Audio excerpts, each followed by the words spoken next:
주님, 이 시간에 저희들이 주님 입술을 바라보고 그 입술로부터 나오는 말씀을 듣고자 합니다.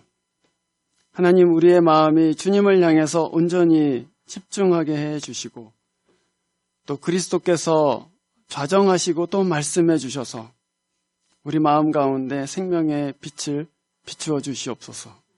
우리로 하여금 이해하게 해주시고 우리 마음으로 하여금 움직이게 해주시고 또 우리의 삶의 길이 바뀌는 은혜를 허락하여 주시옵소서. 주 예수 그리스도의 이름으로 기도합니다. 아멘. 오늘 본문에서 하나님께서는 당신의 집을 모든 사람을 위한, 만민을 위한 기도의 집이라고 하셨습니다. 여러분, 제가 지난주부터 저희 교회 비전에 대해서 또 목표에 대해서 또 가치에 대해서 이제 말씀드리겠다고 그렇게 얘기했고 또 시작했습니다. 오늘 저희들이 읽은 이 이사야 56장의 말씀, 이 말씀에 우리 교회 비전이 근거합니다. 우리 교회의 비전은 바로 이 말씀이 얘기하는 것과 동일합니다. 모든 사람을 위한 기도의 집을 웨이코에 짓는 것입니다. 모든 사람을 위한 기도의 집, 하나님의 집을 이 웨이코에 짓는다. 그것이 저희의 비전입니다. 여러분, 그렇게 얘기하면은 여러분 마음속에 갑자기 어떤 그림이 딱 그려지십니까? 아마 지금 잘 안 그려지실 것입니다. 저도 잘 안 그려져요. 우리가 하나님께서 이 이사야 말씀을 통해서 모든 사람을 위한 집을 내가 말일에 짓겠다 그러셨는데 그 말씀을 들을 때 우리 마음속에 그러니까 이렇게 되겠다는 얘기구나 하고 그 모습이 정확하게 잡히지 않습니다. 안 잡혀요. 그 말만 일단 잡히죠. 모든 사람을 위한 기도하는 하나님의 집, 이렇게 생각되지만 그것이 구체적으로 보이지는 않습니다. 그러나 제 소망은, 제가 기도하는 바는 우리가 그 비전을 가지고 하나님께서 원하시는 집이 어떤 집인가, 만민을 위한 집이라는 것이 어떤 것인가, 우리가 그 집을 지어가면서 알게 되기를 원하는 것이죠. 그 집을 지어가면 갈수록 우리 머릿속에서 하나님께서 원하시는 집은 이런 것이구나 라고 알게 되기를 원하는 것입니다. 여러분, 중세에 그 유럽에 가면은 아주 큰 교회들이 있지 않습니까? 근데 그 교회들이 1, 2년에 지어진 교회들이 아닙니다. 그 교회들이, 어떤 교회들은 100년 이상 지은 교회들도 많이 있습니다.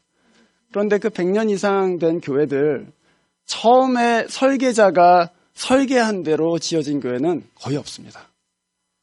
물론 그 설계한 것을 그 토대로 해서 그 건물을 지어 나가지만 이게 10년, 20년, 40년, 50년 되면서 그 설계도 자체가 계속 바뀌어요. 지어가면서 그러면 이게 더 필요하겠다 해서 이걸 짓고, 또 짓다 보니까 여기는 좀 짓기가 어렵겠다 그래서 다른 쪽으로 짓고, 그러면서 교회가 원래 갖고 있었던, 원래 이 블루프린트를 작성한 사람이 갖고 있었던 그 아이디어하고는 상당히 다른 교회가 한 100년, 150년 지나면서 이렇게 딱 서게 됩니다. 하나님께서 우리에게 만민을 위한 기도의 집, 이렇게 우리에게 이것이 나의 꿈이다라고 말씀하셨을 때 그것을 하나님께서 완전한 어떤 블루프린트로 우리에게 주시지를 않았습니다. 우리 마음 가운데 그려볼 수 있도록 하셨습니다. 그래서 저희들이 이 웨이코 안에서 하나님의 집을 짓는다는 것은 어떤 것인가? 다 몰라도 상관없습니다. 우리가 지어가면서 그것은 이런 집이겠구나 하고서는 빌드업 해가는 것이죠. 저는 그렇게 되기를 원합니다. 저는 5년 후에 이 교회에서 5년 전에 우리가 그 비전을 마음에 품었을 때는 전혀 무슨 소리인지 몰랐는데 5년 지나고 나니까 이제는 조금 알 것 같다. 10년 지나고 나면 이제 눈에 보이기 시작하는 것 같아. 이렇게 되기를 원하는 것입니다.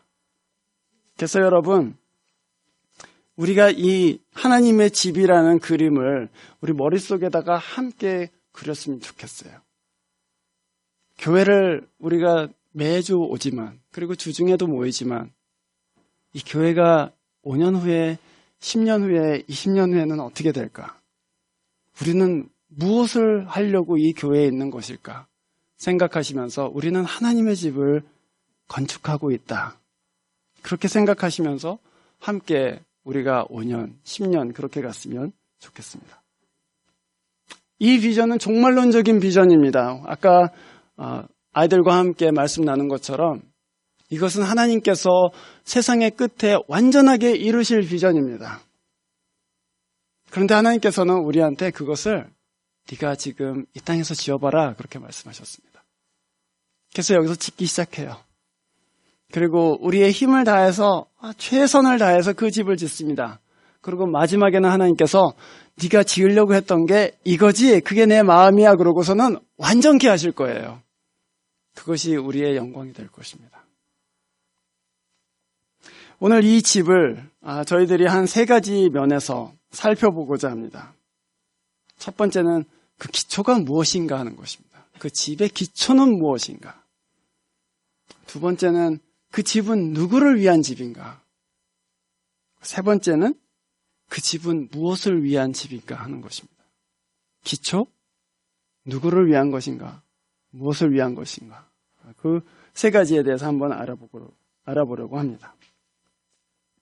여러분 7절 말씀을 한번 보시죠. 7절 말씀은 이렇게 선포합니다. 내가 그들을 나의 거룩한 산으로 인도하여 기도하는 내 집에서 기쁨을 누리게 하겠다. 또한 그들이 내 제단 위에 바친 번제물과 희생물들을 내가 기꺼이 받을 것이니 나의 집은 만민이 모여 기도하는 집이라고 불릴 것이다. 바로 그 말씀입니다. 말하자면 이 집은 모든 사람들에게 열려 있습니다. 모든 민족에게 열려 있습니다. 우리 교회는 코리안 철치 오브 웨이코지만 코리안들에게만 열려 있지 않습니다. 우리는 이 말씀에 근거해서 모든 사람에게, 모든 민족에게 열려 있다 이렇게 선언합니다. 그래서 심지어는 이 말씀 안에서 말하는 것처럼 이방인과 고자도 하나님의 백성 가운데로 들어올 수 있습니다. 그런데 여러분, 하나님의 집이 모든 사람을 위한 것이다 할 때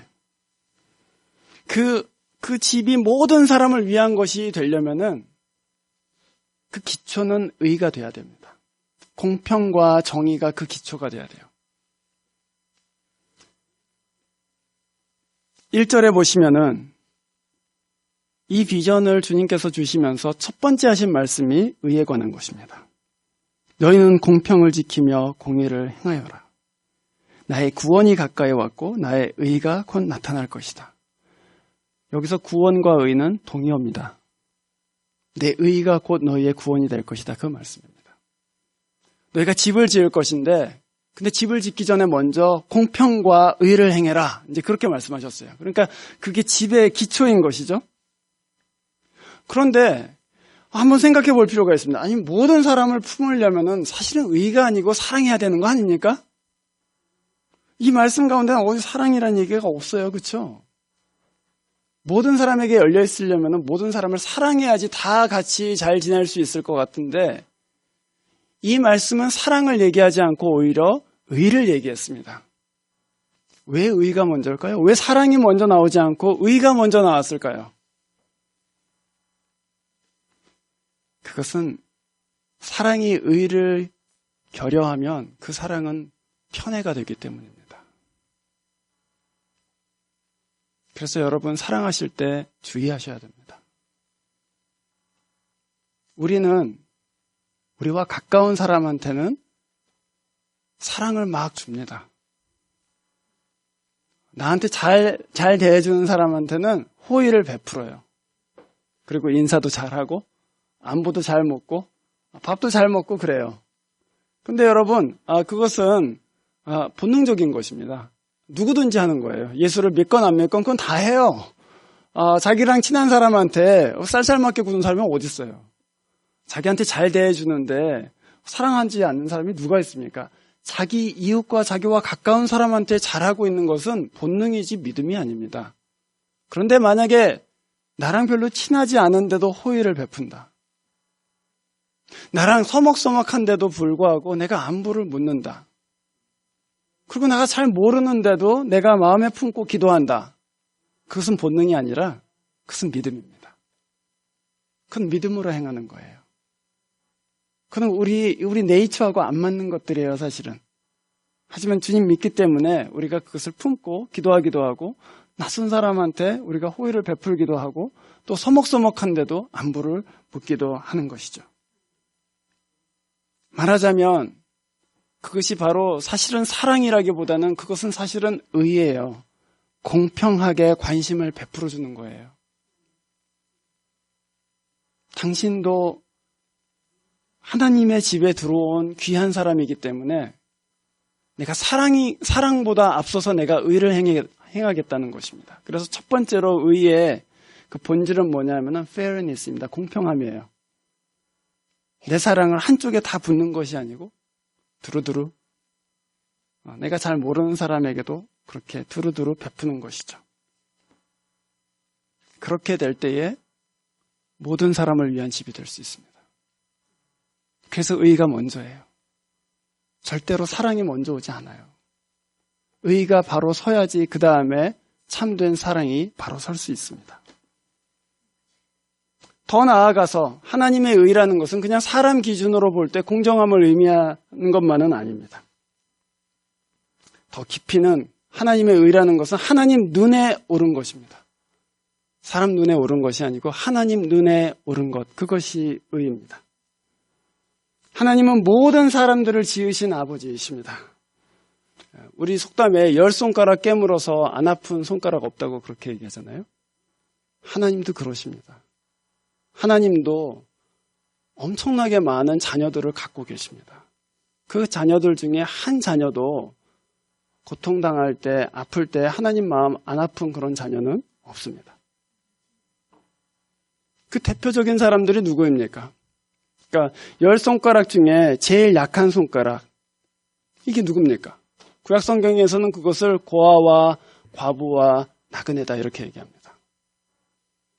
그래서 그 사람들이 하나님의 자녀들이기 때문에 그 사람들도 역시 하나님의 귀한 형상이기 때문에 당신들도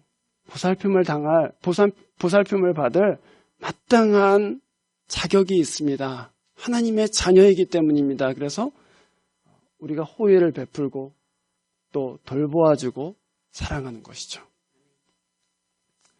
그것이 하나님 눈에 옳다는 것입니다. 그것이 하나님 눈에 옳아요.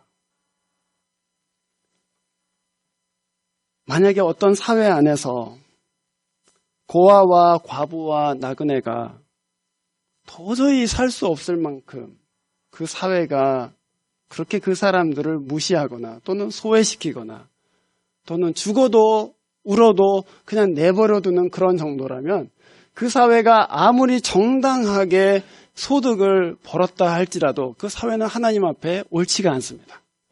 그게 이제 구약 선지자들이 비판한 거예요. 여러분 구약 성경에 아모스라는 성경이 있습니다. 그 아모스라는 선지자가 북이스라엘에 가서 공의를 외쳤는데 그때 북이스라엘은 이스라엘 역사사상 가장 경제적으로 부유할 때였습니다. 가장 영토가 넓을 때였습니다.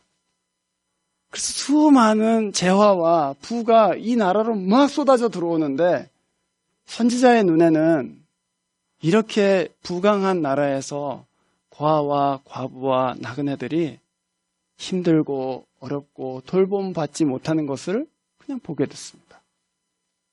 그래서 그 아모스가 이것은 하나님 앞에 옳지 않다라고 얘기했습니다. 그것이 하나님의 의입니다. 하나님 눈에 옳게 행하는 것입니다. 하나님의 집은 모든 사람을 위한 것이라고 말씀드렸습니다. 모든 계층, 모든 인종을 다 포함합니다. 그 집의 기초는 여러분 공의입니다. 그래서 여러분 그 의를 행하시기를 제가 부탁드립니다. 여러분 사랑하려고 먼저 하지 마시고 공평하게 대하려고 먼저 하십시오. 하나님의 눈에 옳은 것을 행하십시오. 이 안에서 내가 좋아하는 사람들에게만 호의를 베풀지 마시고 그 사람들만 내 마음속에 자리를 갖게끔 하지 마시고 내가 잘 알지 못하는 사람을 위한 자리도 만들어 두시기를 부탁드립니다. 두 번째로 이 집은 누구를 위한 집인가 하는 것입니다. 주님께서는 이 집은 만민을 위한 것이다 그렇게 말씀하셨습니다. 그런데 만민을 위한 것이다 하실 때 이 본문 안에는 두 부류의 사람들이 나옵니다. 하나님 마음 가운데 두 부류의 사람들이 그 마음에 있습니다. 하나는 이방인이고 하나는 고자입니다. 모세의 율법에 의하면 이방인도 고자도 하나님 전에 들어올 수 없습니다. 하나님의 백성이 될 수가 없어요. 이 사람들은 부정한 사람들입니다. 그런데 이사야의 비전 가운데에서는 하나님께서 마지막에 모세 율법에 의하면 하나님께로 나올 수 없었던 이 두 계층의 사람들, 이방인과 고자를 하나님께서 받아주실 것이다. 그렇게 얘기했어요. 교회의 비전, 우리 교회의 비전이 만약에 이 말씀에 근거하고 있다면, 그래서 모든 사람을 위한 하나님의 집이 되는 것이라면, 그럼 여러분, 우리에게 이방인은 누구고 우리에게 고자는 누구입니까? 생각해 봐야 되겠죠. 이방인은 누구입니까? 이 본문에서 이방인이라고 하는 사람들은 유대인이 아닌 사람들을 얘기합니다. 나와 문화가 다른 사람들을 얘기하죠. 그러니까 우리한테 이방인은 누굽니까? 한국 사람이 아닌 사람들을 얘기합니다. 본문에서 고자는 누구입니까? 고자는 소셜 스티그마가 있는 사람들입니다. 누가 봐도 나랑 다르다 할 어떤 디서빌리티가 있거나 아니면 그 사회에서 별로 탐탁하게 여기지 않는 어떤 것들을 갖고 있는 사람들이죠. 종교가 다르다거지. 정치적인 신념이 완전히 다른다든지 아니면 무슨 디서빌리티가 있다든지 그런 소셜 스티그마가 있는 사람들을 여기서 유닉이라고 했습니다. 그 사람들이 이 교회 안에 들어올 수 있겠는가? 그것입니다. 모든 사람한테 무시받거나 또는 모든 사람이 꺼리는 그런 사람들을 위해서도 이 교회는 열려 있을 수 있겠는가? 그것이 지금 저희가 당면한 도전입니다. 하나님의 집이 만민의 집이 된다. 그 실제적으로 뭘 의미할까요, 여러분? 모든 사람을 위한 집이 된다. 그것은 단순히 이 집 안에 여러 종류의 사람들이 들어와 있다는 것을 의미하지는 않습니다. 제 생각에 그것은 여기 와 있는 사람들이 이 교회는 우리 교회야 라고 말하는 것입니다. 우리 교회. 여러분 그 우리라는 말 함부로 갖다 붙일 수가 없습니다. 제가 지금 베일러에서 학생들을 가르치는데 학생들하고 가르치다 보면은 미국 헌법에 관한 얘기를 할 때가 있습니다. 근데 제가 뭐라고 하냐면은 according to your constitution 이렇게 얘기하죠. 그럼 애들이 이렇게 놀랍니다. 넌 뭐냐? 저는 절대로 그거를 according to our constitution 그렇게 말할 수가 없어요. 저는 그 constitution이 뭔지도 잘 몰라요. 그리고 저는 이 나라 사람도 아니에요. 그래서 according to your constitution 이렇게 얘기하죠. 그러나 어떤 사람이 우리나라라고 얘기한다면 또는 우리 교회 이렇게 얘기한다면 그건 무슨 얘기겠습니까? 거기에 내 마음이 있습니다. 그리고 저는 그 일원입니다라고 얘기하는 거잖아요. 내 애정도 거기에 있고 나는 거기에 속해 있습니다. 그게 만민을 위한 집이에요. 들어와서 결국에는 우리 교회라고 고백하게 되는 그걸 저는 생각하고 있습니다.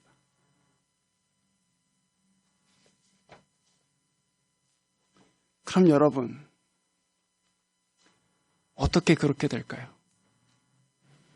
오늘 이 말씀에 3절 말씀을 보십시오.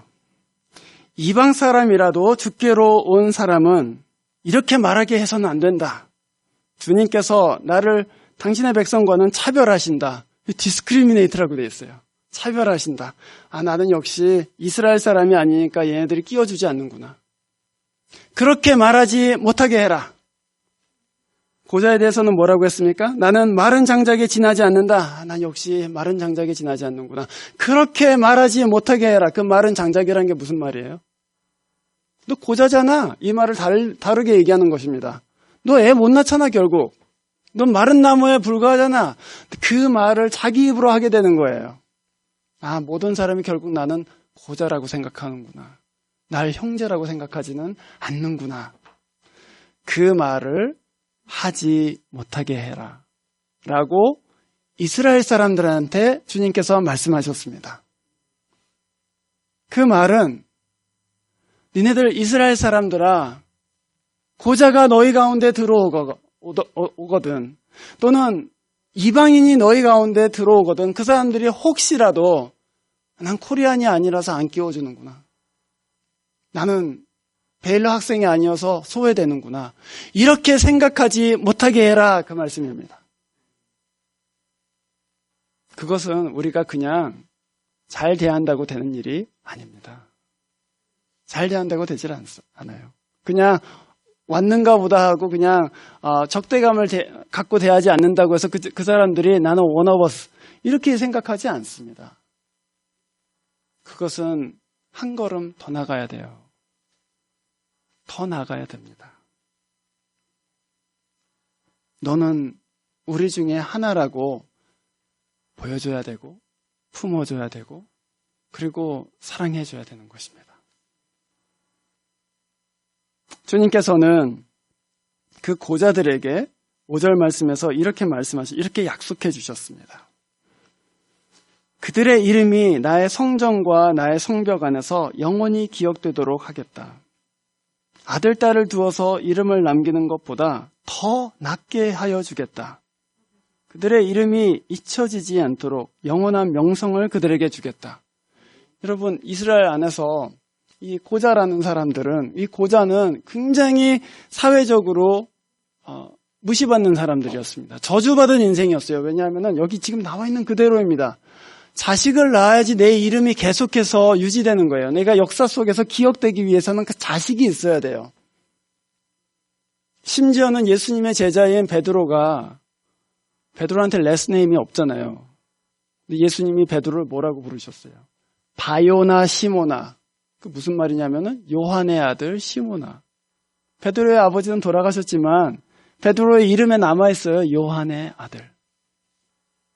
그러니까 고자는 자식을 낳을 수 없기 때문에 이제 끊어진 거예요. 이제 잊혀지는 사람들이에요. 네가 죽으면 너는 끝이다 그거죠. 그런데 주님께서 약속하신 것은 뭐냐면은 네 이름이 내 성 안에 있게 해주겠다. 내 성벽에 새겨지도록 하겠다. 이제 그것입니다. 그래서 영원히 잊혀지지 않게 하겠다. 그 성이 무엇입니까? 성전이죠. 그 성전이 무엇입니까? 교회입니다. 말하자면 네가 다니는 교회의 형제와 자매들 마음에 네 이름이 있을 것이다. 네가 잊혀지지 않을 것이다. 그들이 너를 위해서 기도할 것이다. 그들이 너의 이름을 내게 부르짖을 것이다. 그 얘기입니다.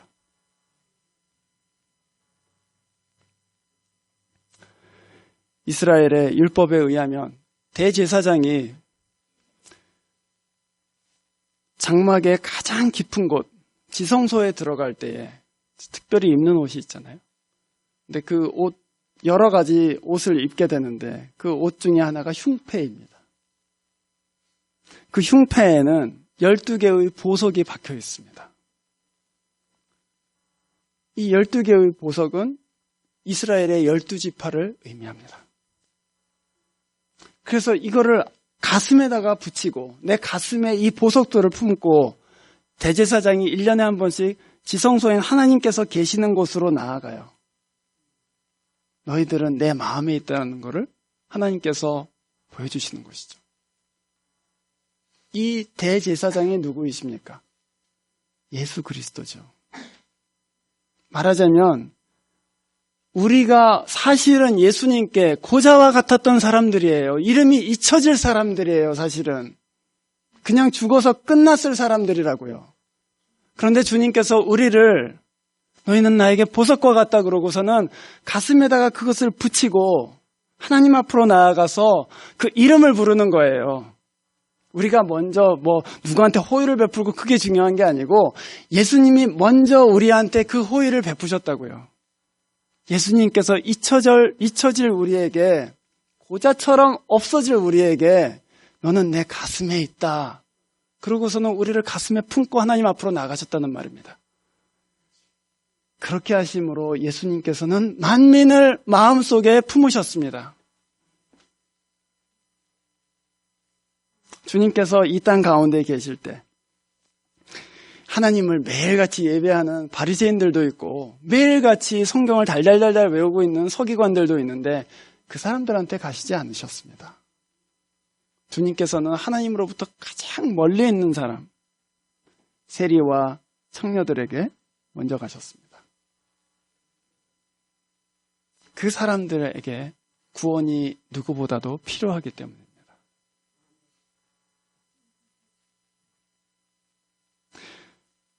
그걸 제가 사랑이라고 말씀드리지 않았습니다. 그거를 의라고 말씀드렸어요. 그렇죠? 공평한 거라고 말씀드렸습니다. 하나님 편에서 옳은 것을 행하는 거예요. 제일 멀리 떨어져 있는 사람한테 제일 먼저 가겠다. 그건 사랑이 아니에요. 그건 의예요. 내가 하나님께서 그렇게 보여주셨고 하나님께서 그렇게 말씀하셨기 때문에 주님 옳은 것을 내가 하겠습니다. 그러고서 가는 게 의예요. 그런데 여러분, 우리가 의를 행하면 그것을 받는 사람은 그걸 의로 받아들이지를 않아요. 우리가 의를 행하는데 그 사람은 뭐라고 받아들이냐면은 사랑이구나 이렇게 받아들여요. 우리는 의를 행하는데 저쪽 편은 은혜라고 받아들인다고요.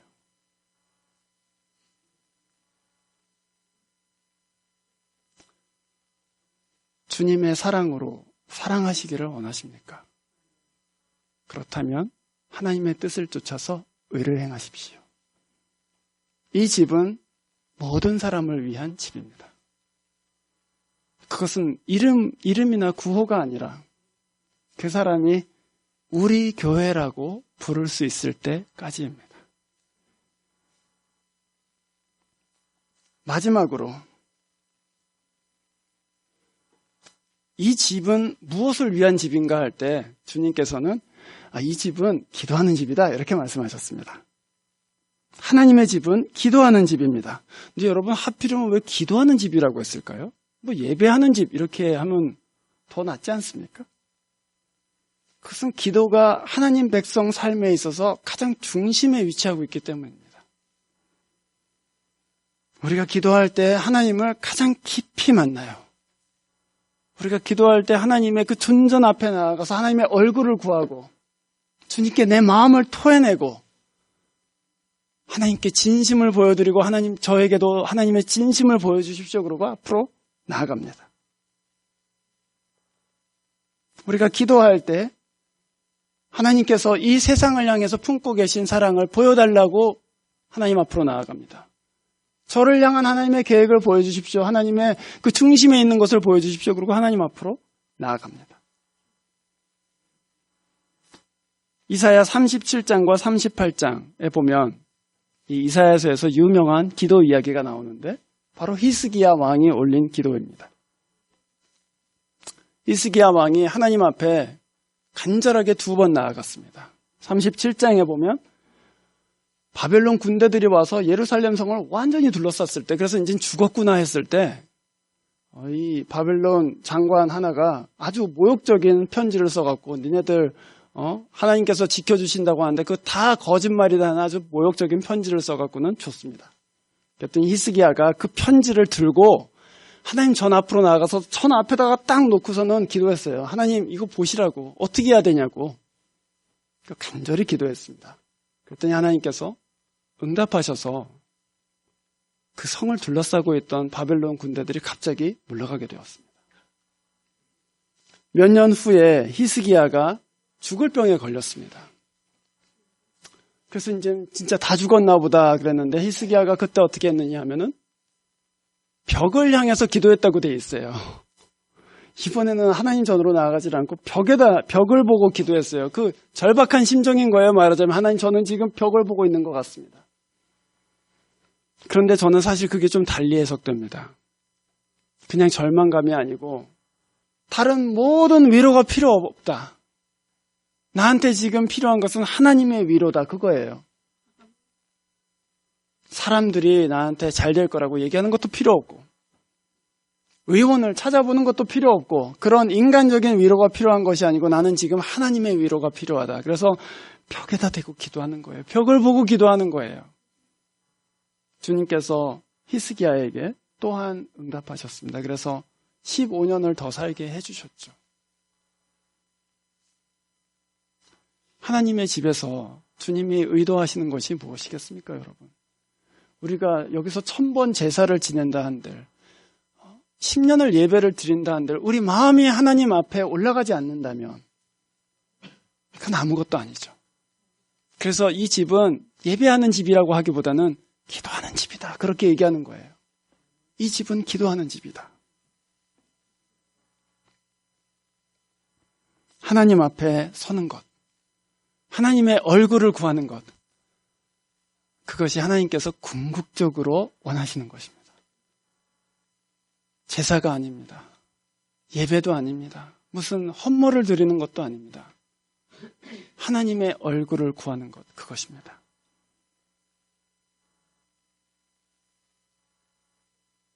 우리 교회가 이 말씀에 따라서 기도하는 집 되기를 원합니다. 그냥 제가 여러분한테 기도하는데 나오십시오.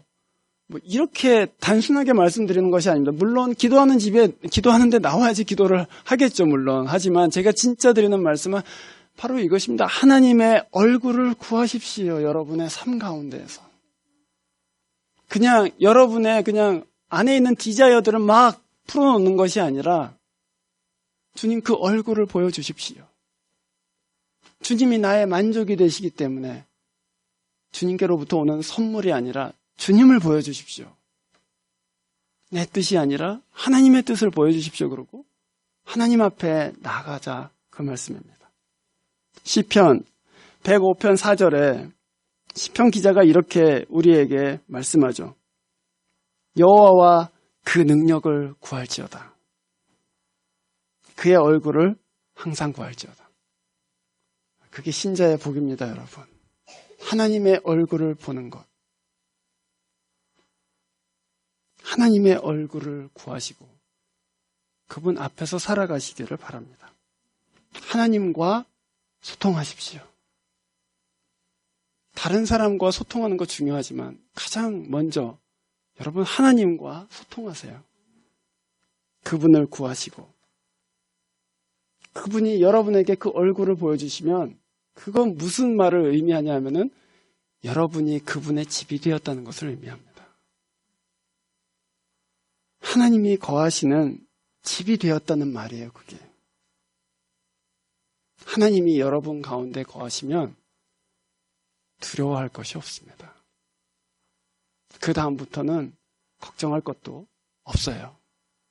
그 얼굴을 구하십시오. 그분이 여러분을 자기의 집으로 삼으시도록 그분 앞으로 열심히 나아가시기를 주의 이름으로 축원합니다.